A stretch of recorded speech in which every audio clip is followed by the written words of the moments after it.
বিশ্বাস করুন এটা দেখার পর বলবেন কেন আগে দেখলাম না, কেন আগে খেলাম না। হ্যালো বন্ধুরা, গ্রামের রান্না পিয়ালির সঙ্গে সকলকে স্বাগত জানাচ্ছি। আজকে গাজরের দুর্দান্ত একটা রেসিপি নিয়ে তোমাদের সাথে চলে আসলাম। ভিডিওটা স্কিপ করবো না, প্রথম থেকে শেষ পর্যন্ত দেখার অনুরোধ রইল। এখানে গাজরগুলো প্রথমে এইভাবে গেটার দিয়ে আমি গেট করে নেব।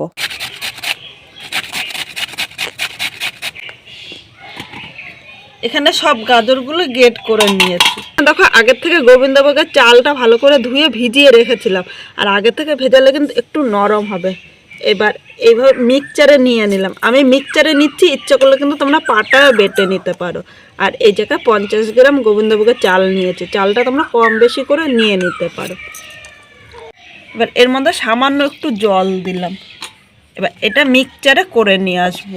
এখানে আমি 1.5 কিলো দুধ নিয়েছি। দুধটা এদিকে জাল হতে বসিয়ে দিয়েছি। এবার এখানে একটা কড়াই বসিয়ে দিয়েছি। কড়াইয়ের মধ্যে আমি কিছু কাজু বাদাম নিয়ে নিলাম। কাজু বাদামটা 2 থেকে 3 মিনিট হালকা ভেজে নেব। খুব বেশি কিন্তু ভাজতে হবে না, মানে একটু গরম করে নিতে হবে। কাজুটা হালকা লাল করে ভেজে নিয়েছে, দেখো খুব বেশি কিন্তু ভাজতে হবে না। এর মধ্যে আমি নিয়ে নিলাম। কাজু বাদামটা একটু ঠান্ডা করে নেবো। আর এখানে কড়াইতে দেখো 1 চামচ আমি ঘি নিলাম। ঘিটা প্রথমে গলিয়ে নিতে হবে। ঘিটা গরম হয়ে গিয়েছে, এবার এর মধ্যে গেট করে আমি গাজরটা নিয়ে নিলাম। এবার এর মধ্যে সামান্য লবণ দিলাম। খুব বেশি কিন্তু লবণ দিতে হবে না। আর যে কোনো মিষ্টি খাবার একটু লবণ দিলে এর স্বাদটাও কিন্তু ব্যালেন্স হবে। লবণ দেওয়াতে গাজরটা কিন্তু অনেকটাই কমে যাবে। আর এখন একটু নাড়তে অসুবিধা হচ্ছে, একটু সাবধানে নাড়তে হবে।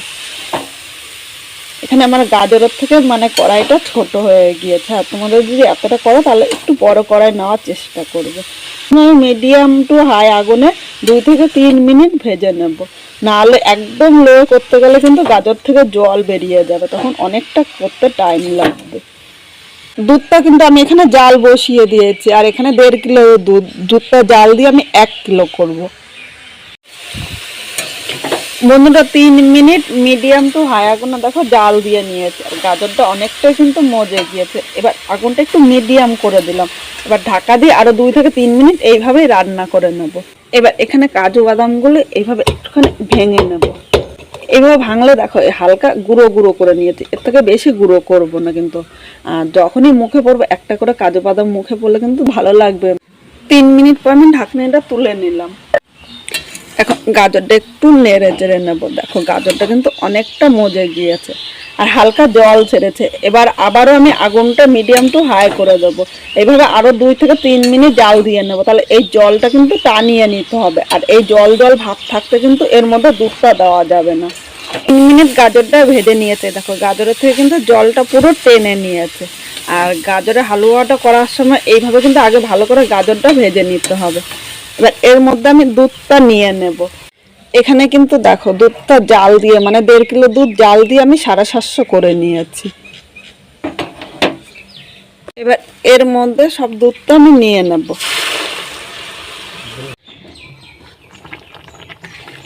এবার গাজরের সাথে দুধটা ভালো করে মিশিয়ে নিতে হবে। গাজরটা দুধের সাথে নেড়ে চেড়ে মিশিয়ে নিয়েছে। এখন মিডিয়াম টু হাই আগুনে কিন্তু জাল দিতে হবে। এইভাবে 3 থেকে 4 মিনিট জাল দেবো। এর মধ্যে এখানে দেখো 1 প্যাকেট আমি আমল দুধ নিয়েছি। ইচ্ছে করলে তোমরা এই আমল দুধটা স্কিপও করতে পারো। এবার এই আমল দুধ এর উপর আমি ছড়িয়ে দিলাম। একটু আমল দুধ দিলে আমল দুধের গন্ধটা আমার খুব ভালো লাগে। আমি এই 2 রকমের দুধ দিয়ে করেছি। ইচ্ছে করলে তোমরা 1 রকমের দুধ দিয়েও করতে পারো। আর দুধটা তোমরা আলাদাও গুলিয়ে নিতে পারো, কিন্তু এই গরম গরমের মধ্যে দিলে কিন্তু দুধটা দানা দানা থাকবে না। দুধটা দুধের সাথে ভালো করে মিশে যাবে। আবারও সব কিছু নেড়ে চেড়ে মিশিয়ে নিলাম। বন্ধুরা 2 মিনিট জাল দিয়ে নিয়েছে। আর দেখো উপর দিয়ে কিন্তু হালকা সরও পড়ে গিয়েছে। আবার একটু নেড়ে চেড়ে নেব। এবার এখানে যে আমি গোবিন্দভোগের চালটা বেটে নিয়েছিলাম, এই চালটা এর মধ্যে নিয়ে নিলাম। এই গোবিন্দভোগের চালের বাটাটা দেওয়াতে গন্ধটা সুন্দর হবে, খেতেও ভালো লাগবে। এবার এই চালটা নেড়ে চেড়ে মিশিয়ে নিয়েছি। এবার এর মধ্যে 100 গ্রাম মিশ্রি নিয়েছি। একটু মিশ্রি দিলে এটা কিন্তু একটু ঘন হবে। আর খুব বেশি পাতলা কিন্তু গাজরের হালুয়া আমার কাছে ভালো লাগে না। তোমরা ইচ্ছা করলে মিশ্রির বদলে চিনিও দিতে পারো, বা মিশ্রি চিনি দুটো মিশিয়েও নিতে পারো। এবার মিশ্রিটা আমি নেড়ে চেড়ে মিশিয়ে নেব। এভাবে 2 থেকে 3 মিনিট মিডিয়াম আগুনে জাল দেবো। এখন কিন্তু খুব জোরে জাল দেবো না। আর এর মধ্যে মিশ্রিটাও কিন্তু গলে যাবে। মিশ্রি দিয়েছে, কিন্তু মিশ্রিতে মনে হচ্ছে একটু মিষ্টি কম হয়েছে, তাই এর সাথে আমি আর 100 গ্রাম চিনি নিয়ে নিলাম। মানে 100 মিশ্রি আর 100 চিনি নিয়েছি, আমি দুটো মিশিয়ে করছি। তোমরা ইচ্ছা করলে চিনি বা মিশ্রি যে কোনো একটা দিয়ে করতে পারো। এবার চিনিটা এর সাথে নেড়েচেড়ে মিশিয়ে নিয়েছি।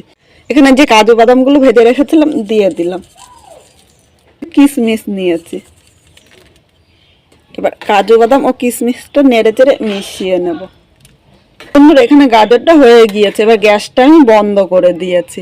তাহলে আজকে আমার গাজরের রেসিপিটা কিরকম লাগলো অবশ্য কমেন্ট করে জানাতে কিন্তু ভুলো না। নতুন কোনো বন্ধু আমার ভিডিওটি দেখতে আসলে ভালো লাগলে একটা লাইক শেয়ার ও কমেন্ট করো, সাবস্ক্রাইব করে পাশে থেকো, যাতে নতুন নতুন ভিডিও আপলোড করলে সবার আগে নোটিফিকেশন আপনার কাছে পৌঁছিয়ে যায়। একটা গাজরের হালুয়া থাকলে কিন্তু দারুণ লাগবে।